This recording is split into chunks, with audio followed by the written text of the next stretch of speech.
सो है दिस विशाल गुप्ता और आज से अपना नया सीरीज स्टार्ट हो रहा है। इस चैनल को भी आप सब्सक्राइब कर लेंगे। यहाँ पे आपको डेली इसी तरीके की वीडियो मिलते रहेंगे। आज हम अपना क्लास 9 का ज्योग्राफी का पार्ट 1 स्टार्ट करने वाले। इसमें हम चैप्टर 1 पढ़ेंगे। सो चैप्टर 1 में आप देख सकते हो कि ये आपके सामने स्लाइड दिख रहा है कि भारत आकार और स्थिति। हम सबसे पहले भारत का आकार और स्थिति के बारे में देखेंगे, लेकिन इसको समझने से पहले आपको ये चीज़ पता होना चाहिए कि भारत को अगर हम देख रहे हैं, राइट, अगर हम भारत को देख रहे हैं तो भारत कहाँ पे है। अगर विश्व के एस्पेक्ट में देखें तो भारत कहाँ पे है, और अगर हम पृथ्वी को देखें, सपोज ये समझ लो हमारे पास पृथ्वी है तो ये गोलाकार आकृति का है, ठीक है। और यहाँ पे आप देख सकते हो कि ये हमारा प्यारा भारत है और इसके बारे में हम इसके आकार और आकृति के बारे में आज की इस वीडियो में पढ़ने वाले हैं। लेकिन इससे पहले दोस्तों मैं आपको बता दूं कि ये जो आप लाइन देख रहे हो, राइट, ये आप वर्टिकल लाइन देख रहे हो, ये हॉरिजॉन्टल लाइन देख रहे हो, ये लाइन क्या है इसके बारे में भी हम देखेंगे। सो बेसिकली अगर इस लाइन के बारे में बात करें तो ये आप जो हॉरिजॉन्टल लाइन देख रहे हो, ठीक है, ये इस तरीके से जो लाइन देख रहे हो इसको हम बोलते हैं अक्षांश, लैटिट्यूड, राइट। और ये जो वर्टिकल लाइन है, इस तरीके से लाइन है, इसको हम बोलते हैं देशांतर और इसको इंग्लिश में बोलते हैं लॉन्गिट्यूड। तो चलिए इसके बारे में सबसे पहले हम देख लेते हैं। यहाँ पे मैं आपको बता देता हूँ, अगर सपोज हमारे पास पृथ्वी ये है, राइट, अगर ये हमारे पास पृथ्वी है तो आपको पता है पृथ्वी को अगर हम दो भागों में बांटेंगे, अगर ये हमारे पास, राइट, ये हमारे पास अभी पृथ्वी है तो इसको बीच से अगर हम भाग बांट दिए, अगर ये भूभाग है, राइट, ये अभी क्या हमारा पास था, ये हमारे पास भूभाग था, और इसको अगर हम बीच से काट देते हैं तो ये हो जाएगा भूमध्य रेखा, भूमध्य रेखा, ठीक है, क्योंकि ये पूरे भूमि को हम मध्य से काट रहे हैं। अगर सपोज हमारे पास ये पृथ्वी है और इसको अगर हम बीच से काट देते हैं तो क्या बोलेंगे कि ये मध्य से काट रहे हैं, मतलब इसको हम बोलते हैं भूमध्य रेखा, राइट। उसी तरीके से इसको हम 0 डिग्री पे लेते हैं, इसको हम क्या लेते हैं, 0 डिग्री पे लेते हैं। और बेसिकली अभी हम क्या पढ़ने वाले हैं, तो ये टॉपिक आप लिख लेना कि अक्षांश और देशांतर पढ़ने वाले हैं, अक्षांश और देशांतर पढ़ने वाले। तो सबसे पहले हम अक्षांश को समझेंगे। तो अक्षांश को समझने के लिए बेसिकली मैं यहाँ पे अभी जो बता रहा हूँ ये आपके बुक में नहीं दिया गया, लेकिन जब आपको विश्वास मानिए, जब इसको आप समझ लेते हो तो बहुत ही अच्छी तरीके से पूरे सिलेबस को, पूरे पार्ट को हम अच्छे तरीके से समझ में आने लगता है। तो अगर हम अक्षांश की बात करते हैं तो अक्षांश को आप एक एंगल मान लो, लिखिए आप सभी कॉपी लेके बैठना और जो भी मैं बता रहा हूँ उसको आप लिखते जाना। और बेसिकली अगर हम अक्षांश की बात करते हैं तो उसको आप एक एंगल मान सकते हो। कैसे एंगल मान सकते हो, चलिए हम देख लेते हैं। अगर यहाँ पे सपोज आप देख सकते हो, सपोज यहाँ पे अगर हम देखते हैं ये हमारे पास पृथ्वी है, ये हमारे पास क्या है, पृथ्वी है, और यहाँ पे सपोज ये हमारे पास क्या है, एक बिंदु है, ठीक है। वृत्त सभी आपको पता है, आप मैथ्स में पढ़ते होंगे वृत्त। अगर ये हमारे पास एक लाइन है, ठीक है, सपोज ये हमारे पास है और यहाँ से अगर हम एंगल बनाना चाहते हैं तो क्या हम यहाँ पे इसी पे अगर हम एंगल बनाते हैं तो क्या हम इसको 0 डिग्री एंगल बोलते हैं, इसको हम 0 डिग्री एंगल बोलते हैं। और यहीं से अगर हम सपोज 10 डिग्री का एंगल बनाते हैं तो ये हमारे पास 10 डिग्री एंगल हो गया। इसी तरीके से अगर हम 20 डिग्री का एंगल बनाते हैं तो ये हमारे पास 20 डिग्री एंगल हो गया।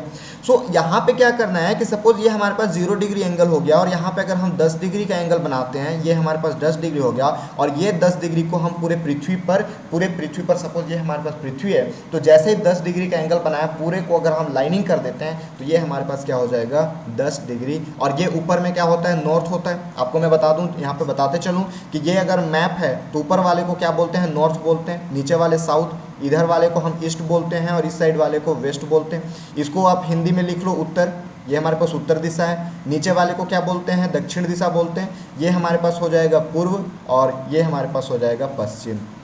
आप इसको याद रख सकते हो, जिधर से सन निकलता है, सूरज निकलता है, उसको क्या बोलते हैं, पूर्व। ये चीज़ आप याद रख सकते हो। ऊपर में उत्तर, नीचे दक्षिण, इस साइड पूर्व, इस साइड पश्चिम। तो इस तरीके से आप याद रख सकते हो। अब यहाँ से इसी तरीके से अगर नीचे भी एंगल बना सकता है, क्या सर नीचे भी एंगल बनाए, हाँ बना लो। 10 डिग्री एंगल बनाए, 10 डिग्री हमारे पास ये क्या हो गया, ये हमारे पास अक्षांश हो गया। सो इस तरीके से अक्षांशीय रेखा हमको समझना होगा। अगर इसी तरीके से हमारे पास 20 डिग्री बना दिया तो ये हमारे पास 20 डिग्री का नॉर्थ, ये हमारे पास अक्षांश हो गया। सपोज 30 डिग्री का एंगल बनाया, ये हमारे पास 30 डिग्री का हो गया। उसी तरीके से कितना चल सकता है, तो ये हमारे पास 90 डिग्री तक चल सकता है, क्योंकि 90 डिग्री के बाद अगर सपोज ये आप देखो कि ये हमारे पास 90 डिग्री गया, उसके बाद अगर हम यहाँ पे ले जाते हैं 110 डिग्री, तो क्या ये आप देख सकते हो कि ये हमारे पास यहाँ पे अगर हम 90 डिग्री बनाते हैं तो ये दोनों सेम हो गया। मतलब कि हाईएस्ट एंगल हम कहाँ तक बना सकते हैं, तो ये 90 डिग्री एंगल हम हाईएस्ट बना सकते हैं। ये रहा बेसिकली बात अगर हम करें तो ये रहा अक्षांश के बारे में, राइट। चलिए अब हम इसको थोड़ा सा पढ़ लेते हैं और यहाँ पे पहले मैं आपको कुछ और चीज़ बता देता हूँ, ये चीज़ आप लिख लेना। ये 0 डिग्री को हम क्या बोलते हैं, ये 0 डिग्री का हम भूमध्य रेखा बोलते हैं, भूमध्य रेखा बोलते हैं, या फिर आप इसको विषुवत रेखा भी बोल सकते हो, आप इसको विषुवत रेखा भी बोलते हो, राइट। इसको हम भूमध्य रेखा और विषुवत रेखा बोलते हैं। अब यहीं पे अभी जैसे मैंने आपको एंगल बताया था कि 10 डिग्री का एंगल बनाएगा, 20 डिग्री का एंगल बनाएगा, उसी तरीके से आप एंगल बनाते बनाते अगर 23.5 डिग्री का एंगल बना लेते हो, कितना डिग्री का एंगल बनाते हो, 23.5 डिग्री का एंगल बनाते हो, तो इसको हम बोलते हैं कर्क रेखा, इसको हम बोलते हैं कर्क रेखा, ये आप याद रखना। उसी तरीके से अगर नीचे भी आप 23.5 डिग्री का एंगल बनाते हो, ये हमारे पास ये ऊपर हो जाएगा नॉर्थ में और ये हमारे पास हो जाएगा साउथ में। अगर आप नीचे भी 23.5 डिग्री एंगल पे अगर आप रेखा खींचते हो तो इसको हम बोलते हैं मकर रेखा, आप याद रखना, इसको हम क्या बोलते हैं, इसको मकर रेखा बोलते हैं। और उसी तरीके से सेम अगर हम ऊपर में 66.5 डिग्री पे चलते हैं, कितने 66.5 डिग्री पे अगर हम चलते हैं और नीचे भी अगर हम 66.5 डिग्री पे चलते हैं तो ये हमारे पास अलग रेखा हो जाएगा, ये उत्तरी अटलांटिक और ये नीचे दक्षिणी हो जाएगा। उसी तरीके से यहाँ पे 90 डिग्री पे ये पोल होता है और ये यहाँ पे पोल हो जाएगा, राइट। आई होप ये चीज़ आपको समझ में आया होगा। चलिए अब हम अपने मेन मुद्दे पे आते हैं। अभी तक तो मैंने आपको एडिशनल नॉलेज दिया, बाहरी चीज़ मैंने आपको बताया ताकि इसको समझने में आपको आसानी हो जाए। अब हम चलते हैं अपने चैप्टर की ओर, जो कि हमारा चैप्टर फर्स्ट है, ये आप देख सकते हो, ये हमारे पास चैप्टर 1 है और जिसका नाम है भारत आकार और आकृति। हम भारत के आकार और आकृति के बारे में पढ़ेंगे। सो यहाँ पे आप देख सकते हो कि भारत विश्व की प्राचीनतम संस्कृतियों में से एक है। आपको पता है कि भारत बहुत ही प्राचीनतम संस्कृतियों में हमारा नाम जाना जाता है पिछले 5 दशकों में। अब ये आपको समझ में नहीं आएगा कि दशक क्या होता है। तो जैसे अभी हमारे पास 2022 चल रहा है, राइट, ये आपको पता है 2022, उसी तरीके से 2023 आएगा, उसी तरीके से 24, 25, 26, 27, 28, 29, 30 और ऊपर में यहाँ पे 21। तो ये एक दशक होता है, राइट, ये हमारे पास एक दशक हो गया। उसी तरीके से जब यहाँ पे 2031 आएगा और 31 से करते करते कहाँ पे जाएगा, तो ये हमारे पास 2040 तक जाएगा, तो ये हो जाएगा सेकेंड दशक, ठीक है। तो इसको हम बोलते हैं दशक। जब भी आपको ये सब सुनने को मिले, इसको आप इसी तरीके से याद रखना कि दशक हम किसको बोलते हैं, ये इसको हम दशक बोलते हैं। उसी तरीके से क्या बोल रहा है कि पिछले 5 दशकों में भारत ने सामाजिक आर्थिक रूप से बहुमुखी उन्नति की है। कृषि की बात करें या फिर हम उद्योग धंधे की बात करें, तकनीकी की बात करें, उसमें हम अद्भुत प्रगति हुए हैं। भारत का विश्व इतिहास में भी महत्वपूर्ण योगदान रहा है, ये यहाँ पे बोल रहा है। अब इसी तरीके से अगर हम स्थिति की बात करें, अब स्थिति क्या होता है, तो यहाँ पे अगर सपोज देख रहे हो ये हमारे पास पृथ्वी है, तो भारत कहीं ना कहीं तो लाई करता होगा ना, कहीं ना कहीं भारत होता होगा। अब हम उसी की बात कर रहे हैं कि भैया भारत है तो है कहाँ। अगर हम वर्ल्ड हिस्ट्री की बात वर्ल्ड मैप की बात करते हैं तो ये देख सकते हो कि भारत यहाँ पे, लेकिन हम कैसे बोले, अगर सपोज हमारे पास मैप नहीं होगा और आप मेरे से पूछोगे कि सर बताओ भारत कहाँ है, तो मैं क्या बोलूँगा कि वहाँ पे है, मैं क्या बोलूँगा कि अफ्रीका के बगल में है, मैं क्या बोलूँगा कि ऑस्ट्रेलिया के ऊपर में, ऐसा नहीं बोलूँगा। मैं उसका डायरेक्शन, उसका एटीट्यूड, लॉन्गिट्यूड, लैटिट्यूड सब बताऊँगा। तो वही चीज़ हम यहाँ पे देख रहे हैं कि स्थिति किसे बोलते हैं। तो भारत एक विशाल देश है, ये सब कोई जानते हैं। यह उत्तरी गोलार्ध में स्थित है। अभी मैंने जस्ट आपको बताया था कि अगर हम इसको 2 भागों में बांटेंगे तो ये हमारे पास उत्तरी हो जाएगा और ये हमारे पास दक्षिणी हो जाएगा। ये गोला है, एक गोला है। अब जब गोला को हम बांटते हैं तो ये क्या हो जाएगा, उत्तरी गोलार्ध, और ये हमारे पास हो जाएगा दक्षिणी गोलार्ध, ठीक है, दक्षिणी गोलार्ध। तो भारत कहाँ पे है, भारत बेसिकली उत्तरी गोलार्ध में है। ये वाले उत्तरी गोलार्ध में हम भारत को देखते हैं, ये यहाँ पे बोल रहा है। और इसका मुख्य भाग जो है 8 डिग्री 4 मिनट उत्तर से 37 डिग्री, अभी इसको आप देखना मैं बता रहा हूँ, 37 डिग्री 6 मिनट उत्तर अक्षांश तथा 38 डिग्री 7 मिनट पूर्व से 97 डिग्री 25 मिनट पूर्व देशांतर तक है।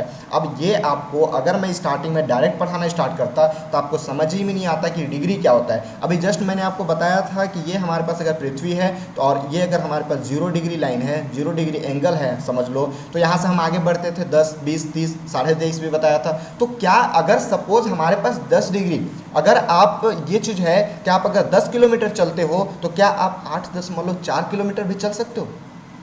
अगर एक गाड़ी 100 किलोमीटर दूरी तय करता है तो क्या हम बोल सकते हैं कि हमारा अगर घर होगा वो हमारा सपोज 97.25 किलोमीटर पे ही हो जाए।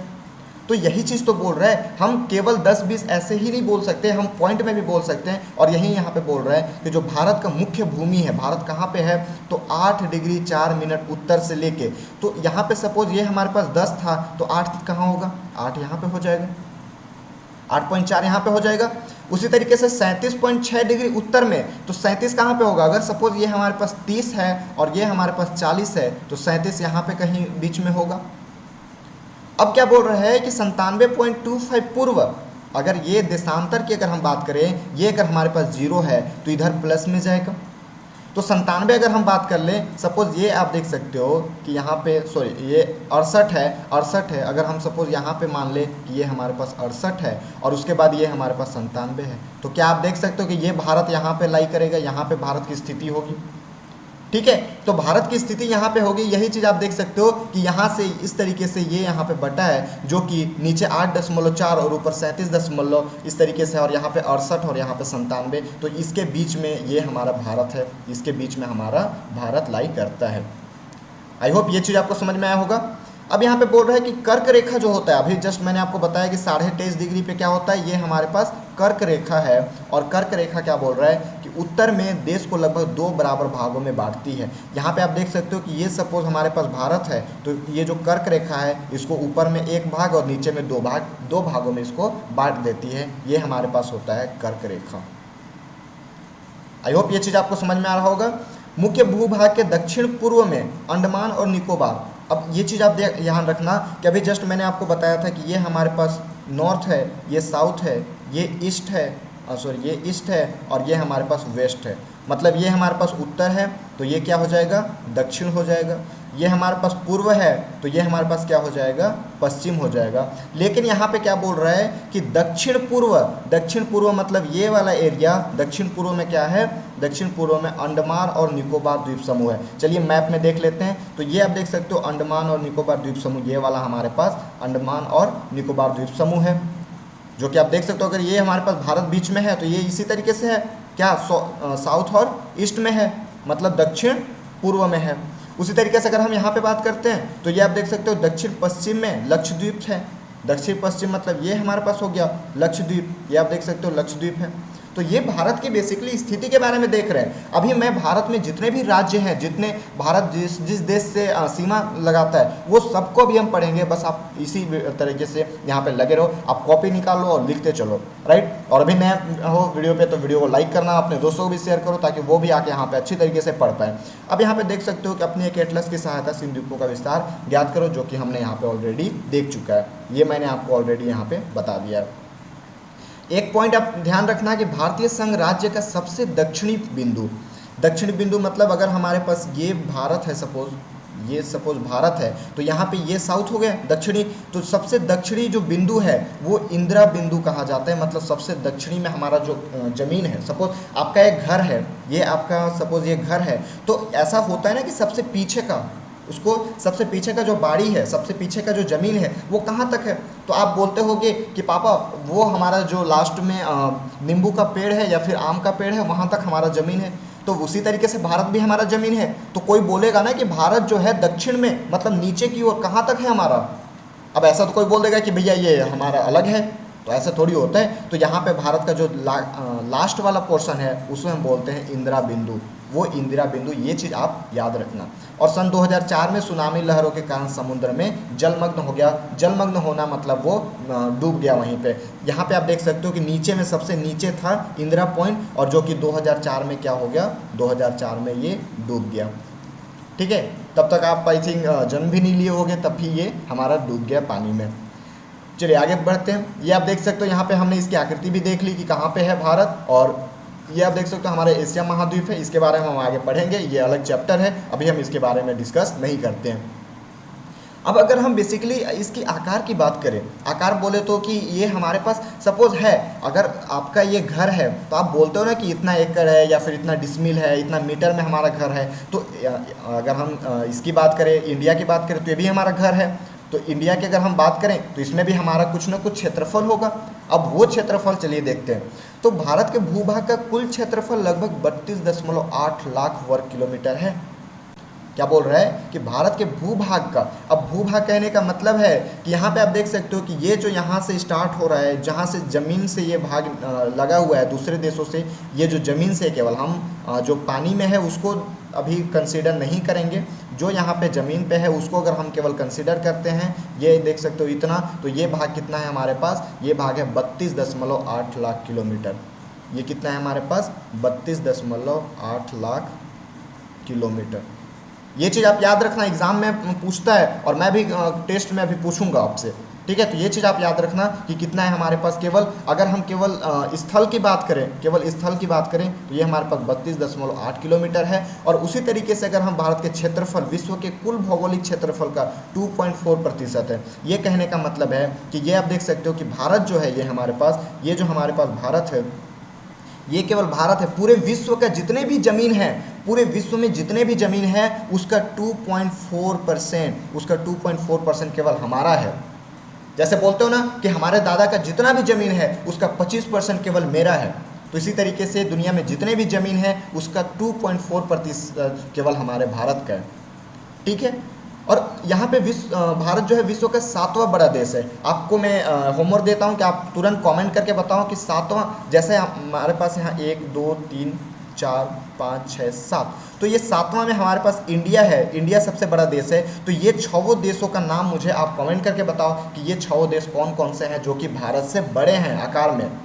भारत की स्थल सीमा रेखा लगभग 15,200 किलोमीटर और समुद्री तट रेखा अंडमान और निकोबार द्वीप समूह तथा लक्षद्वीप के साथ 7,516 किलोमीटर है। ये यहाँ पे इसका बता रहा है कि ये यहाँ पे ये जो तट सीमा है वो कितना है, ये यहाँ पे आपको बता रहा है, ठीक है।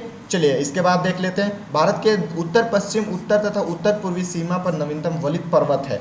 उत्तर पश्चिम, यहाँ पे आप देख सकते हो उत्तर पश्चिम, उत्तर पश्चिम कहाँ पे है हमारे पास, ये उत्तर है और ये पश्चिम है, तो ये उत्तर पश्चिम हो जाएगा। यहाँ पे नवीनतम पर्वत है, ये जो जितना भी आप देख रहे हो ना हिमालय पर्वत, इसके बारे में चैप्टर 2 में हमें पढ़ना है। चैप्टर 2 में हम इसको अच्छे से पढ़ेंगे, लेकिन अभी मैं बता दूँ कि यहाँ पे जो भी हिमालय पर्वत इस तरीके से गया है और उसके बारे में ये चीज़ यहाँ पे बोल रहा है, और हिमालय पर्वत के बारे में भी हमें पढ़ना है 2nd चैप्टर में। इसके दक्षिण का भूभाग उत्तर में चौड़ा और 22 डिग्री उत्तरी अक्षांश से हिंद महासागर की ओर सकरा होता जाता है। ये क्या बोल रहा है कि अगर हमारे पास सपोज ये भारत है, चलिए मैं भारत का नक्शा बना लेता हूँ। ये सपोज अच्छा नहीं है लेकिन फिर भी मानने लायक, ठीक है। चलिए मैं फिर से एक बार बनाता हूँ। सपोज ये हमारे पास भारत का नक्शा है, ठीक है, ये हमारे पास भारत का नक्शा है और ये है। तो यहाँ पे सबसे पहले ये बढ़ता है, ठीक है। ये आप देख सकते हो कि क्षेत्रफल क्या हो रहा है, इंक्रीज हो रहा है, बढ़ रहा है। लेकिन जैसे ये 22 डिग्री से, अभी मैंने आपको अक्षांश बताया था 0 डिग्री, 30 डिग्री, 23.5 डिग्री, तो जैसे ये 22 डिग्री पे जाता है, राइट, ये जैसे ही 22 डिग्री पे जाता है फिर ये कम होने लगता है, मतलब सिकुड़ने लगता है। सबसे पहले ये हमारे पास सपोज ऊपर वाला भाग है तो ये बढ़ता है, जैसे ही 22 डिग्री पे जाता है, जैसे ही 22 डिग्री पे जाता है अब क्या होता है, सिकुड़ने लगता है नीचे। ये आप यहाँ पे भी देख सकते हो कि ये कैसे सिकुड़ने लगता है। ये जैसे ही यहाँ पे 22 डिग्री पे जाता है ये सबसे लंबा होता है यहाँ पे, और जैसे ये 22 डिग्री पे जाता है उसके बाद नीचे देखो ये सिकुड़ने लगता है, इस तरीके से सिकुड़ने लगता है। वही यहाँ पे बताया गया है कि ये इस तरीके से सिकुड़ने लगता है, राइट। अब यहाँ पे आप देख सकते हो कि गुजरात से अरुणाचल प्रदेश की स्थानीय समय में 2 घंटे का अंतर है। बेसिकली जो टाइम होता है वो हमारे अक्षांश पे डिपेंड करता है। अगर हम यहाँ पे देखें कि ये हमारे पास गुजरात है, ये हमारे पास क्या है, गुजरात है, और यहाँ पे अरुणाचल प्रदेश है, तो इसमें 29 डिग्री का डिफरेंस है, 29 डिग्री का डिफरेंस है। और यहाँ पे 2 घंटे सूर्य सबसे पहले, सन सबसे पहले कहाँ होता है, ये यहाँ पे सपोज 8 बजे अगर यहाँ 6 बजे अगर यहाँ पे आता है तो यहाँ पे कितने बजे आएगा, 8 बजे आएगा। तो आप ये बोल रहे होगे कि सर ये बताओ जब 6 बजे यहाँ पे आता है और 8 बजे यहाँ पे आता है तो कैसे हमें दोनों जगह सेम घड़ी में टाइम दिखाता है। तो भैया घड़ी में टाइम सेम दिखाता है, और लेकिन घड़ी का समय जो है वो कहाँ के लिए दिखाता है, तो ये चलिए मैं आपको बता दूँ। घड़ी का जो समय है यहाँ पे आप देखो, ये हमारे पास अरुणाचल प्रदेश है और ये हमारे पास गुजरात है। अगर यहाँ पे 6 बजे अगर यहाँ पे 6 बजे अगर सूर्य उदय होता है तो यहाँ पे 8 बजे होता है, लेकिन हमें घड़ी में दोनों जगह सेम कंडीशन दिया रहता है, क्योंकि यहाँ पे आप देख सकते हो ये 22.5 डिग्री है, 22.5 डिग्री है। और ये इसी को हम क्या करते हैं, इस जितना भी आपका घड़ी है, जो भी आप घड़ी पहनते हो, यहीं का टाइम आपको दिया रहता है। वो टाइम आपका अरुणाचल प्रदेश का भी नहीं रहता है और वो टाइम आपका गुजरात का भी नहीं रहता है। इसलिए आपको ये लगता है कि सर जो टाइम है वो तो हमारे सेम दिया है, बट टाइम सेम नहीं होता है। आपको बस दिखने के लिए टाइम सेम होता है, लेकिन वो चीज़ आप यहाँ पे कंसिडर नहीं कर सकते, क्योंकि वो टाइम दोनों अलग अलग होता है, राइट। ठीक है, और ये यूपी से होकर गुजरता है, ये भी आप याद रखना कि जो हमारे पास टाइम है वो कहाँ से होकर गुजरता है, तो वो यूपी में, देखो इसको मानक याम्योत्तर कहा जाता है, मानक याम्योत्तर, ये चीज़ आप याद रखना। और ये उत्तर प्रदेश के मिर्ज़ापुर से होकर गुजरता है। ये जो अभी मैंने आपको दिखाया ना, ये यूपी में कहाँ पे एक जगह है मिर्ज़ापुर, आप सभी ने नाम सुना होगा इसका, और वहीं से ये होकर गुजरता है और यूपी के मिर्ज़ापुर से होकर गुजरता है। अक्षांश का जो प्रभाव होता है दक्षिण से उत्तर की ओर दिन और रात की अवधि पर पड़ता है। जैसे अगर सपोज ये हमारे पास 1 सेकेंड, ये हमारे पास क्या है, पृथ्वी है, ये अक्षांश है, ठीक है, ये क्या है, अक्षांश है। तो इसका जो प्रभाव पड़ता है, देखो कुछ भी काम होता है तो हमारे लाइफ पे जरूर प्रभाव पड़ता है। अगर आप पढ़ाई अच्छे से करते हो तो हमारे लाइफ पे अच्छा इंपैक्ट पड़ता है। आपके घर वाले आपको अच्छे से ट्रीट करते हैं, आपके घर वाले आपको अच्छा मानते हैं। अगर आप वही चीज़ पढ़ाई नहीं करते हो तो आपके घर वाले आपको नालायक मान के आपको अच्छे से ट्रीट नहीं कर पाते। अगर आपके 4 भाई बहन हैं और 2 अगर पढ़ने में अच्छे हैं और 2 पढ़ने में थोड़े कमज़ोर हैं, तो आप देख सकते हो कि दोनों को जो कमज़ोर है उसको थोड़ा सा कम माना जाता है। एक्चुअली माना जाता है, बट वो लेवल नहीं माना जाता जो टॉपर को माना जाता है, खासकर ये इंडिया में। लेकिन यहीं पे अगर बात करें कि अक्षांश का, क्योंकि वो भी तो इम्पैक्ट कर रहा है ना, तो इसी तरीके से ये अक्षांश है तो ये भी हमारे लाइफ में इम्पैक्ट करता है। तो ये क्या करता है कि दिन और रात की अवधि पर पड़ता है। अगर सपोज ये यहाँ है, ये वाला अगर हम अक्षांश मान लेते हैं और ये वाला अक्षांश मान लेते हैं, तो अगर यहाँ पे 9 घंटे का अगर रात हो रहा है तो यहाँ अलग घंटे का रात होगा। ये मैं एग्जांपल दे रहा हूँ, एक्चुअली 9 घंटे का वैसा कोई बताने का उद्देश्य नहीं है। तो ये दिन और रात की अवधि पर पड़ता है। सपोज यहाँ पे अगर 4 घंटे का रात होता है तो यहाँ पे हो सकता है कि 10 घंटे, 12 घंटे, 14 घंटे का रात हो जाए। तो ये दिन और रात पे इम्पैक्ट करता है। चलिए भारत और विश्व के बारे में थोड़ा सा और हम देख लेते हैं। तो भारतीय भूखंड एशिया महाद्वीप के पूर्व और पश्चिम के मध्य में स्थित है, जैसे कि मैंने आपको ऑलरेडी बता दिया था, वहाँ पे देखे थे हमने। भारतीय भूभाग एशिया महाद्वीप का दक्षिणी विस्तार है, आप देख सकते हो ये हमारे पास है। तो भारतीय भूभाग एशिया का कहाँ पे, तो चलिए फिर से देखते हैं। ये एशिया है पूरा, ये पूरा क्या है, एशिया है। तो एशिया के कहाँ पे है, दक्षिण में है। मैं आपको पूरे मैप दिखा के इसलिए पढ़ा रहा हूँ, थोड़ा टाइम जरूर हमें एक्स्ट्रा लगेगा, लेकिन आपके माइंड पे बैठना चाहिए। आप अगर पूछ रहे हो कि भैया भारत कहाँ पे है, तो आप बता सकते हो कि एशिया के नीचे में है, एशिया के दक्षिण में है। तो इसलिए मैं इतना आपको जोर दे रहा हूँ कि आप मैप को देख के और मैप से ही पढ़ाई करो, ठीक है। अभी अगर ऐसा भी होता है कि हम यहाँ पे डायरेक्ट पढ़ के चले जाते हैं भैया एशिया के दक्षिण में, लेकिन आपको पता ही नहीं होता कि एशिया कहाँ पे है, तो इसलिए आपको इसी तरीके से पढ़ना है। आप जब भी खुद से भी पढ़ो, सेल्फ स्टडी भी करो, तो इसी तरीके से आप पढ़ा करो, ठीक है। उसके बाद बोल रहा है कि हिंद महासागर जो कि पश्चिमी यूरोपीय देशों और पूर्वी एशियाई देशों को मिलाता है, भारत को केंद्रीय स्थिति प्रदान करता है। अब हिंद महासागर कहाँ है, तो ये पूरा जो है ये हमारे पास हिंद महासागर है, जो कि केंद्रीय प्रभाव करता है। किस तरीके से, तो ये आप देख सकते हो यहाँ पे कि ये यहाँ पे हिंद महासागर है, ये पूरा हिंद महासागर है। तो आप देख सकते हो कि भारत एकदम केंद्र में है हिंद महासागर से, तो ये यहाँ पे बोलना चाह रहा है, ठीक है। उसी तरीके से अगर हम यहाँ पे बात करते हैं तो दक्षिण का पठार हिंद महासागर में शीर्षोक्त फैला हुआ है। अब दक्षिण का पठार किसको बोलते हैं, तो ये आप देख सकते हो यहाँ पे जो भी ये पेनिनसुला है ना, इसको हम दक्षिण का पठार बोलते हैं। ये हम आगे पढ़ेंगे, आगे चैप्टर में आपका है, लेकिन एनसीईआरटी में क्या किया है कि थोड़ा थोड़ा आपको इंट्रोड्यूस कराते चल रहा है। ये चीज़ आपको आगे पढ़ना है, आगे के चैप्टर में पढ़ना है, ये चीज़ भी यहाँ पर आपको बताते चल रहा है। एक चीज़ आप यहाँ पे ध्यान रखना, जो मैंने आपको बताया 82.5 डिग्री पूर्व देशांतर को भारत की मान्य याम्योत्तर कहा जाता है, ठीक है। तो इस तरीके से कन्याकुमारी और कश्मीर में दिन और रात की अवधि, कश्मीर आपका यहाँ पे है सबसे नॉर्थ में और कन्याकुमारी सबसे साउथ में। बोलते हैं ना कश्मीर से कन्याकुमारी तक भारत एक है, तो वही बोला है कि यहाँ पे दिन और रात में क्या होगा, अंतर होगा। अंतर क्यों होगा, तो अंतर इसलिए होगा क्योंकि यहाँ पे अक्षांश की कमी, अक्षांश में विभिन्नता देखने को मिलता है, इसलिए यहाँ पे दिन और रात में कमी होती है। एक चीज़ आप याद रखना कि सन 1869 में स्वेज नहर के खुलने से भारत और यूरोप के बीच दूरी 7000 किलोमीटर कम हो गई थी। अब भैया ये चीज़ तो बहुत नया चीज़ आ गया सर, अभी तो हम पढ़ रहे थे कि भारत का स्थिति कैसा है, लेकिन आप डायरेक्ट बता दिए कि ये स्वेज नहर क्या होता है, यूरोप कहाँ पे है। तो चलिए इसके बारे में भी हम देखते हैं यहाँ पे। तो ये आपको पता होगा कि हमारे भारत को अंग्रेज़ों ने बहुत ही 2 सालों तक यहाँ पे राज किए थे, ठीक है। और ये पहले जो यहाँ पे आते थे और बहुत पहले से भारत बहुत की संस्कृति आप देखोगे इतिहास में मैं आपको बताऊंगा कि भारत की संस्कृति बहुत पुराना संस्कृति है। और यहाँ पे सबसे पहले यूरोपियन आया करते थे और वो स्थल मार्ग से आया करते थे यहाँ पे अपना बिजनेस करने, अपना व्यापार करने। लेकिन ये चीज़ आप देख सकते हो कि स्थल मार्ग से आने में उनको बहुत ही कठिनाइयाँ होती है। और बेसिकली आप अगर दूर जाते हो ना तो या तो आप एयर से जाते हो या एरोप्लेन के थ्रू जाते हो या फिर आप समुद्री मार्ग से जाते हो, इस तरीके से होके जाते हो।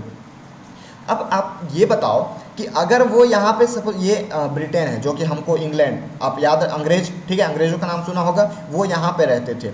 अब वो यहाँ से आते थे और इतनी दूर होते हुए यहाँ पे भारत में आते थे जो कि उनको कईयों दिन लग जाते थे भारत आने में। और यहाँ पे आप देख सकते हो कि वो इधर से भी आ सकते थे, इधर से, लेकिन यहाँ पे एक नहर है, स्वेज नहर, ठीक है, स्वेज कैनाल है। अब ये स्वेज नहर को कैसे पार करके वो आते, तो ये आप देख सकते हो कि ये कितना पास में है। ये यहाँ पे अगर इधर से आ जाते तो बहुत ही पास में, लेकिन उनको यहाँ से ये इतने दूरी तय करके आना होता था।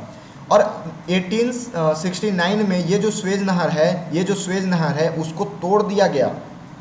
क्यों तोड़ा गया? क्योंकि इनको भारत से व्यापार करने में आसानी होती। तो अब यहाँ पे देख सकते हो कितना पास में है। अगर आपको ये बोला जाए कि आप घूम के अपने घर जाओ और डायरेक्टली आप सीधे घर चले जाओ तो आपको परेशानी किस में होगी? घूम के जाने में।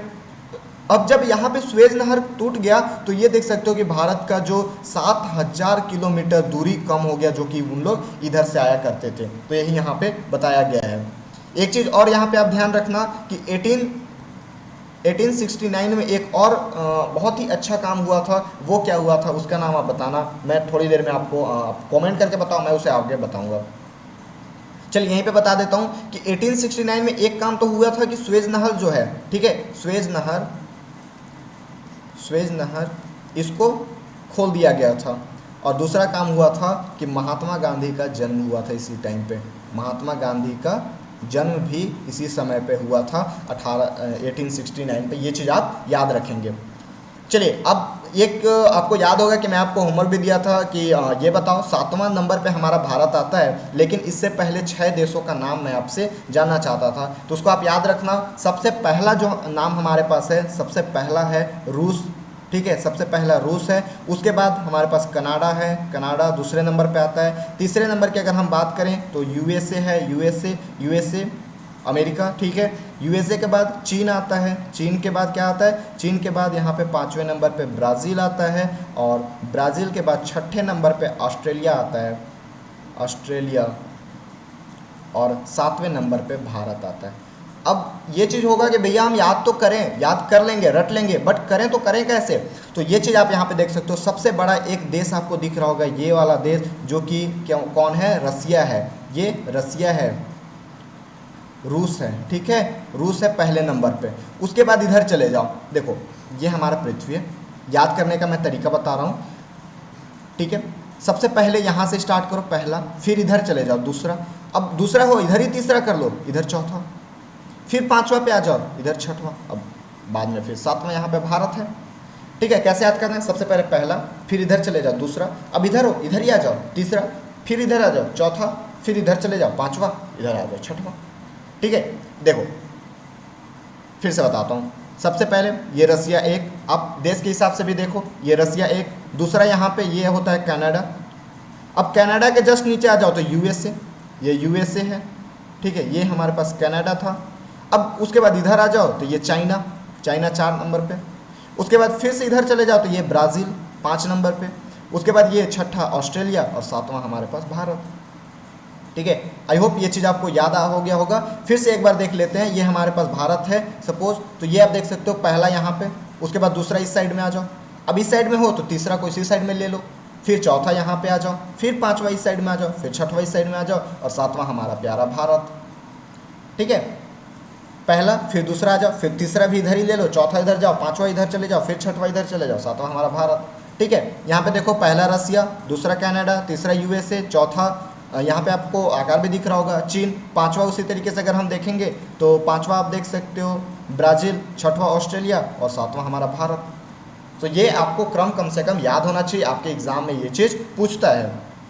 चलिए अब आगे हम बढ़ते हैं। सो भारत का पड़ोसी देश की अगर हम बात करें, पड़ोसी देश कौन कौन से हैं उसको देखेंगे, लेकिन उससे पहले हम बात कर लेते हैं कि मैंने आपको अक्षांश और देशांतर में बताया था कि ये जो हमारा भारत है, सपोज ये हमारा प्यारा भारत है, तो यहाँ भी इसका जो लैटिट्यूड है और लॉन्गिट्यूड है, दोनों 29 डिग्री का डिफरेंस था, दोनों में 29 डिग्री का डिफरेंस था। तो भैया हमारे पास अगर कोई पूछ दे कि कितने किलोमीटर था, अगर ये हमारे पास गुजरात है, ये हमारे पास गुजरात है और यहाँ पे अरुणाचल प्रदेश है, और अगर हमसे कोई पूछ दे कि भैया बता दो कि गुजरात से अरुणाचल प्रदेश की दूरी कितनी है, अगर शाम को मैं बैठ कर टीवी देख रहा हूँ और पापा पूछ दिए कि बेटा बताओ कि अरुणाचल प्रदेश से गुजरात की दूरी कितनी है, तो मैं बता सकता हूँ ना, क्योंकि सर की क्लास किया हूँ। तो यहाँ पे आप देख सकते हो कि इसको याद रखने की ये आपको 2933 किलोमीटर है। याद रखने के लिए मैं आपको बता दूँ, तो चलिए याद कैसे करना है, याद कराने की भी जिम्मेदारी मेरी है। अगर यहाँ पे सपोज ये हमारे पास भारत है, तो ये आप देख सकते हो, अगर हम इसका गुजरात से अरुणाचल प्रदेश की दूरी देखें तो सबसे पहले 3 को 2 बार लिखना है, 3 को 2 बार लिखना है, 3 त्रिकी 9, अब 3 2 बार लिखे हो इसलिए 2, ये हो गया आपका 2933। ये आपको याद करने की तरीके है। उसी तरीके से अगर हम देखें कश्मीर से लेकर कन्याकुमारी तक की बात करें तो ये क्या हो जाएगा 3214 किलोमीटर। इसको आप कैसे याद रखते हो, 1 2 3 के बाद 4 आता है, 4 को लास्ट में भेज दो, ठीक है। चलिए फिर से एक बार याद करते हैं, क्योंकि आपको घर में जाके पढ़ना नहीं है, घर में जाके केवल रिवाइज करना है, आपको याद यहीं पे करना है, ठीक है। ये हमारे पास भारत है प्यारा। अगर हम इसकी दूरी देखें तो ये कितना हो जाएगा, सबसे पहले मैंने क्या बताया था कि 2 बार 3 लिख दो, 3 त्रिकी 9, अब 3 2 बार लिखे हो तो 2 लिख दो।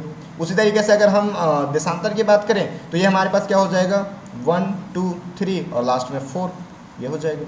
तो इस तरीके से आपको याद रखना है कि अगर कोई पूछ दे हमसे, अगर राह चलता आदमी भी हमसे पूछे कि बेटा बताओ कश्मीर से लेकर कन्याकुमारी तक दूरी कितना है, तो हम बता सकते हैं कि 3214 किलोमीटर है। उसी तरीके से अगर गुजरात से अरुणाचल प्रदेश की दूरी अगर हमसे कोई पूछता है तो हम बता सकते हैं कि भैया 2933 किलोमीटर दूरी हमारा है, ठीक है। चलो, तो ये आप देख सकते हो कि भारत का जो ट्रेड्स होते थे, जो भी व्यापार होते थे, वो बहुत ही प्राचीनतम टाइम से होते थे, बहुत ही पहले से होते थे, और बहुत देशों से भी ये व्यापार करता था। यहाँ पे आप देख सकते हो कि भारत विश्व के देशों के साथ संपर्क युगों पुराना है, परंतु यह संबंध समुद्री जल मार्गों की अपेक्षा भूमार्गों से होकर होता था। पहले जब हमारे पास एंशिएंट हिस्ट्री, जब हम प्राचीन भारत के बारे में पढ़ेंगे, जो कि मैं इतिहास में आपको पढ़ाऊंगा, ठीक है, तो वहाँ पे जो हम पढ़ेंगे, वहाँ पे पहले हम समुद्र मार्ग से अपना जो भी व्यापार होता था वो नहीं करते थे, हम जल मार्ग से करते थे। घोड़ा लेके चलते थे, आपको पता होगा, घोड़ा में जाते थे, पीछे महीनों का पूरा सामान लेके हम जाते थे और वहीं पे खाते बनाते और आराम से व्यापार करते जाते थे, आपको पता होगा, आपने मूवी में भी देखा होगा, ठीक है। उत्तरी पर्वतों के दर्रों से अनेक यात्री प्राचीन काल में भारत आए, जबकि समुद्री मार्ग बहुत समय तक ज्ञात नहीं थे। एक चीज आप में कॉमन होता है कि आपको पता होगा कि भारत की खोज किसने की, तो आप तुरंत बोलते हो कि वास्को डी गामा ने की थी। कब की थी, तो ये 1498 में की थी। लेकिन भैया मैं आपको बता दूं कि वास्को डी गामा ने भारत की खोज नहीं की थी, क्योंकि भारत की संस्कृति बहुत पुराना है। वास्को डी गामा बस यहाँ से व्यापार करने के लिए समुद्री मार्ग की खोज की थी, ठीक है, वो केवल समुद्री मार्ग की खोज की थी, वो यहाँ पे भारत की खोज नहीं की थी। भारत बहुत पुराना है, भारत को आप एंशिएंट हिस्ट्री में पढ़ोगे, जो कि क्लास 6 में आप पढ़ चुके हैं, वही चीज़ आप क्लास 12 में भी जाके पढ़ोगे अगर आप आर्ट्स सब्जेक्ट लोगे। तो ये जो माइंडसेट हमारा बना रहता है कि भारत की खोज किसने की, और आप तुरंत बोलते हो कि वास्को डी गामा। अगर आप मेरे से पढ़ रहे हो तो आपसे आज के बाद आपको वास्को डी गामा नहीं बोलना है, आपको बोलना है कि वास्को डी गामा भारत से व्यापार करने के लिए समुद्री मार्ग की खोज की थी, ठीक है। अब यहाँ पे देख सकते हो इन मार्गों से प्राचीन समय के विचारों और वस्तुओं का आदान प्रदान होता रहा है। अब सपोज आप अगर नानी घर जाते हो, एक मैं एग्जांपल देता हूँ, उससे आपको अच्छे से समझ में आएगा। अभी हम छत्तीसगढ़ में है, राइट, और सपोज आपका नानी का घर कहाँ है, झारखंड में। अब झारखंड का लैंग्वेज अलग है, छत्तीसगढ़ का लैंग्वेज अलग है, इतना तो मानते हो आप।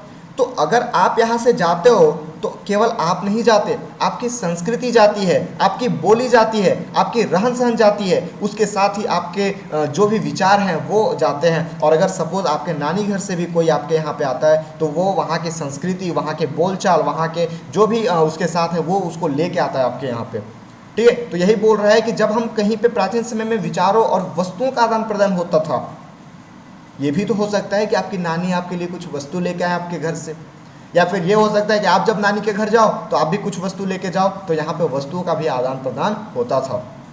भारत का पश्चिम, मध्य और पूर्वी एशिया तथा दक्षिण एशिया के पड़ोसी देशों के साथ एक अद्भुत संपर्क रहा है। मतलब भारत में जितने भी हैं वो, अगर सपोज देख लें हम कि उत्तरी पूर्वी एशिया हो जाए या फिर उत्तरी पश्चिम एशिया हो जाए, कहीं पे भी उसका जो संपर्क था, उसका जो रिलेशन था वो बहुत ही अच्छा था। इसी प्रकार उपनिवेशों के विचार, रामायण तथा पंचतंत्र की कहानियां, भारतीय अंक एवं दशमलव प्रणाली आदि संसार के विभिन्न भागों तक पहुंच सके, और इसमें केवल व्यापार का ही एक अहम रोल हुआ करता था। राइट, आगे अगर हम देखें तो एक चीज़ आप ये होमवर्क आप लिख सकते हो, ये आपका होमवर्क है, मुझे करके बताना। पश्चिमी और पूर्वी तटों पर केंद्र शासित देशों की संख्या, क्षेत्रों की संख्या ज्ञात करना है आपको। क्षेत्रफल के आधार पर सबसे बड़ा एवं सबसे छोटा राज्य कौन सा है, ये आपको बताना कमेंट्स में। मैं कल आपको बताऊंगा इसका आंसर, अगर आपका सही हुआ तो भी और गलत हुआ तो भी, तो आपको कमेंट्स करके बताना है। और कौन से राज्य अंतर्राष्ट्रीय सीमा तथा समुद्र तट को स्पष्ट नहीं करते हैं, पाकिस्तान, चीन, म्यांमार और बांग्लादेश, ये आपको बताना है। चलिए, उसके बाद अगर हम भारत के पड़ोसी देश की बात करते हैं तो भारत के पड़ोसी देश के बारे में भी चलिए हम देख लेते हैं, और इसके लिए हमें नक्शा की ज़रूरत होगी। सो भारत के पड़ोसी देश, ये हमारा प्यारा भारत है, ठीक है, ये हमारा क्या है, प्यारा भारत है। अब पहला पड़ोसी देश यहाँ पे आप देख सकते हो पाकिस्तान है, ये किसको नहीं पता, ये पाकिस्तान है। दूसरा यहाँ पे देख सकते हो अफगानिस्तान भी हमारे थोड़ा सा यहाँ पे आता है, लेकिन ये पीओके वाला भाग है, ये पीओके में आ जाता है, जो कि अभी हमारे पास नहीं है, दुर्भाग्यवश ये हमारे पास अभी नहीं है। ये पाकिस्तान इसको कब्जा कर लिया है, और अगर हम अभी इसको अपना ही मानते हैं, इसलिए हम बोल सकते हैं कि जो अफगानिस्तान है उससे भी भारत का जो बाउंड्री है वो शेयर होता है। उसके बाद चाइना, तीसरा नंबर पे आप चाइना का नाम लिखोगे, चौथा नेपाल हो सकता है, पांचवा यहाँ पे आप देख सकते हो भूटान है, उसी तरीके से छठवां बांग्लादेश, सातवां म्यांमार, आठवां श्रीलंका। ठीक है, तो याद रखना पाकिस्तान, अफगानिस्तान, चाइना, नेपाल, भूटान, म्यांमार, बांग्लादेश, श्रीलंका, ये अभी याद करना है। Pakistan, Afghanistan, China, Nepal, Bhutan, Bangladesh, Myanmar, Sri Lanka. ठीक है, तो ये हमारे पास जो हैं, और ये ऊपरी वाले हैं, ये थल जो ज़मीन से ज़मीनी इस अपना रिलेशन रखते हैं, अपना बाउंड्री रखते हैं, लेकिन श्रीलंका जो है वो पानी में हमारा पड़ोसी राज्य है, पड़ोसी देश है। ये आप देख सकते हो यहाँ पे भारत का दक्षिण एशिया में एक महत्वपूर्ण स्थान है। भारत में 28 राज्य और 8 केंद्र शासित प्रदेश हैं। भारत की भूमि की सीमाएं उत्तर पश्चिम में पाकिस्तान और अफगानिस्तान के साथ। ठीक है, ये चलिए एक बार फिर से हम याद करते हैं। उत्तर पश्चिम मतलब यहाँ पे क्या है, पाकिस्तान और अफगानिस्तान। मैं एक एक वर्ड लिखता हूँ, पाकिस्तान और अफगानिस्तान। उसके साथ साथ उत्तर में कौन है, चाइना है, उत्तर में चाइना है, और फिर यहाँ पे नेपाल है, और उसके साथ ही यहाँ पे क्या है, भूटान है, और उसके साथ ही यहाँ पे अगर देखें तो यह बांग्लादेश और म्यांमार है। ठीक है, और उसी तरीके से अगर द्वीप समूह में देखें तो यहाँ पे आप देख सकते हो श्रीलंका है, यहाँ पे श्रीलंका है, श्रीलंका है, और इस साइड में अगर आप देखते हो तो यहाँ पे क्या है, मालदीव है, ये मालदीव यहाँ पे है। ठीक है, तो इस तरीके से हमारे पास हमारे पड़ोसी देश, पड़ोसी राज्य है। आई होप ये चीज़ आपको समझ में आया होगा, और ये बेसिकली यहाँ पे इस तरीके से भारत के बारे में हमें पढ़ना था। एक चीज़ आप यहाँ पे ध्यान रख सकते हो, सन 1947 से पूर्व भारत में 2 प्रकार के राज्य थे। आपको पता है कि 1947 में ही हमारा जो भारत देश है वो आज़ाद हुआ है, इंडिपेंडेंस हुआ है। तो आज़ाद जब हुआ है तो उससे पहले हमारे जो भारत में थे वो 2 प्रकार के राज्य थे, एक प्रांत थे और एक रियासत थे, जिसमें देसी रियासत आया करते थे। वो मैं आपको पॉलिटी का जब क्लास लूँगा तो वहाँ पे बताऊँगा कि किस तरीके से देसी रियासत भारत में मिले, कैसे विलय हुए, उसके बारे में हम डिटेल में पढ़ेंगे। विश्वास रखिए इस चैनल पे आपको पूरा क्लास का एनसीईआरटी बुक, जो भी आपका बुक चलता है उसको हम एकदम डिटेल में पढ़ेंगे। आज के क्लास से आपको पता ही चला होगा कि कितने हम डिटेल में जाके पढ़ रहे हैं, कितने बेसिक से पढ़ते हुए जा रहे हैं। राइट, सो अगर आपका ये चीज़ पूरा कॉन्सेप्ट क्लियर हो रहा है, आपको मेरे पढ़ाने का टेक्निक, मेरे बताने का टेक्निक समझ में आ रहा है, अपने दोस्तों को भी शेयर करें। एंड डेली इसी टाइम पे आपको वीडियो प्रोवाइड हो जाएगा, आपको 7 बजे डेली मिल जाएंगे वीडियो। सो मिलते हैं नेक्स्ट वीडियो में। और लेकिन इससे पहले थोड़ा सा हम काम कर लेते हैं, आप कितने मन से पढ़े एंड मैं कितना आपको समझा पाया उसको हम थोड़ा सा डिटरमाइन कर लेते हैं, हम यहाँ पर देख लेते हैं। तो क्वेश्चन भी मैं आपको कराते जा रहा हूँ ताकि आपका क्वेश्चन भी होते जाए। कर्क रेखा किन राज्यों से नहीं गुजरती है? तो यहाँ पे मैंने आपको बताया था कि कर्क रेखा कहाँ से गुजरती है, तो ये यहाँ से इस तरीके से होते हुए गुजरती है। कौन कौन से राज्य में होकर गुजरती है ये यहाँ पे आप देख सकते हो। ठीक है, तो राजस्थान, छत्तीसगढ़, उड़ीसा, त्रिपुरा। सो त्रिपुरा में भी जाता है, छत्तीसगढ़ में भी जाता है, राजस्थान में जाता है, उड़ीसा में नहीं जाता ये। तो उड़ीसा यहाँ का राइट आंसर हो जाएगा। भारत का सबसे पूर्वी देशांतर कौन सा है? देशांतर, ये वाले लाइन को हम देशांतर कहते हैं। पूर्वी, पूर्वी किधर हो गया? इस साइड हमारा पूर्वी हो गया। तो सबसे पूर्वी कौन सा है? 97 डिग्री 25 मिनट पूर्वी। उत्तराखंड, उत्तर प्रदेश, बिहार, पश्चिम बंगाल और सिक्किम की सीमाएं किस देश को छूती है? देखो यहाँ पे हम इसको देख लेते हैं। उत्तराखंड, उत्तर प्रदेश, बिहार और पश्चिम बंगाल। उत्तराखंड, ये हमारे पास उत्तराखंड है। उत्तर प्रदेश, बिहार और पश्चिम बंगाल किस देश को छूती है? तो ये नेपाल को छूती है। यहाँ पे हमारे पास नेपाल आंसर हो जाएगा। उसके साथ ही यहाँ पे म्यांमार भी है, लेकिन म्यांमार यहाँ सिक्किम की सीमा किस देश को छूती है? तो म्यांमार नहीं छुएगा। भूटान को भी लगभग नहीं होता है, चीन में भी नहीं। तो यहाँ पे हम नेपाल के बारे में देखते हैं। उसके बाद है ग्रीष्मावकाश में यदि कवरती जाना चाहते हैं तो किस देश केंद्र शासित क्षेत्र में जाएंगे? अब यहाँ पे आप देख सकते हो, ये क्वेश्चन के लिए आपको क्या करना होगा, जितने भी केंद्र शासित प्रदेश है उसकी राजधानी आपको याद करनी होगी। तो आप देख सकते हो पुडुचेरी ये नहीं होगा, अंडमान निकोबार ये भी नहीं होगा, दमन और दीप ये भी नहीं होगा, लेकिन लक्षद्वीप का जो राजधानी है वो कवरती है। मतलब कि आपको लक्षद्वीप जाना पड़ेगा। मेरे मित्र एक ऐसे देश के निवासी हैं जिस देश की सीमा भारत के साथ नहीं लगती। आप बताइए वह कौन सा देश है? अभी जस्ट मैंने आपको बताया कि भारत का सीमा किसके साथ लगता है। तो भूटान के साथ भी लगता है, बांग्लादेश के साथ भी लगता है, नेपाल के साथ भी लगता है, लेकिन ताजिकिस्तान के साथ नहीं लगता है। तो ये हमारे पास राइट आंसर हो गया। ठीक है, इसी तरीके से आपके पास क्वेश्चन है, निम्न प्रश्नों के उत्तर संक्षेप में दीजिए। अरब सागर था, बंगाल की खाड़ी में स्थित द्वीप समूह के नाम बताइए। आप बता सकते हो, यहाँ पे हमारे पास अंडमान निकोबार था। ये अगर भारत है तो यहाँ पे अंडमान निकोबार था, और यहाँ पे हमारे पास लक्षद्वीप था। उन देशों के नाम बताइए जो क्षेत्रफल में भारत से बड़े हैं। ऑलरेडी मैंने आपको बताया था। सबसे पहले रसिया, उसके बाद आपका कनाडा आ जाता है, फिर यूएसए आ जाता है, उसके बाद चाइना आता है, उसके बाद ब्राज़ील आता है, फिर ऑस्ट्रेलिया आता है, फिर इंडिया आता है। ठीक है, आप ये चीज़ याद रखना। हमारे उत्तर पश्चिम, उत्तर तथा उत्तर पूर्वी पड़ोसी देशों के नाम बताइए। आप पड़ोसी देशों के नाम बता सकते हो, मैं आपको ऑलरेडी बता दिया है। भारत में किन किन राज्यों से कर्क रेखा होकर गुजरती है? 7 राज्यों से होकर गुजरती है। ये चीज़ आप यहाँ पे देख सकते हो। अभी जस्ट मैंने आपको थोड़ी देर पहले बताया था। सूर्योदय अरुणाचल प्रदेश के पूर्वी भाग में गुजरात के पश्चिमी भाग की अपेक्षा 2 घंटे पहले क्यों होती है, जबकि दोनों राज्यों में घड़ी एक ही समय पे? क्योंकि 82.5 डिग्री पे हमारे पास मानक घड़ी उसको बनाया गया, वो हम ऑलरेडी डिस्कस कर। तो आप देख सकते हो कि हम जितना भी पढ़े उसी में से पूरे क्वेश्चन, अगर हम सारे क्वेश्चन की बात करते हैं तो उसी में से आ रहे हैं। मतलब इस तरीके से हमारा जो पूरा पढ़ाई है वो कंप्लीट होता है। राइट, आई होप ये चीज़ आपको समझ में आ रहा होगा। बेसिकली जो भी यहाँ का टेक्निक है बताने का वो आपको समझ में आ रहा होगा। और इस तरीके से हम अपना पूरा आज का जो पहला यूनिट है, पहला टॉपिक है, उसको हम कवर कर चुके हैं। आई होप वीडियो आपको समझ में आया होगा। मिलते हैं नेक्स्ट वीडियो में नेक्स्ट टॉपिक के साथ। तब तक के लिए जय हिंद। कैसा लगा आज का पढ़ाना वो जरूर कमेंट करके बताना। जय हिंद।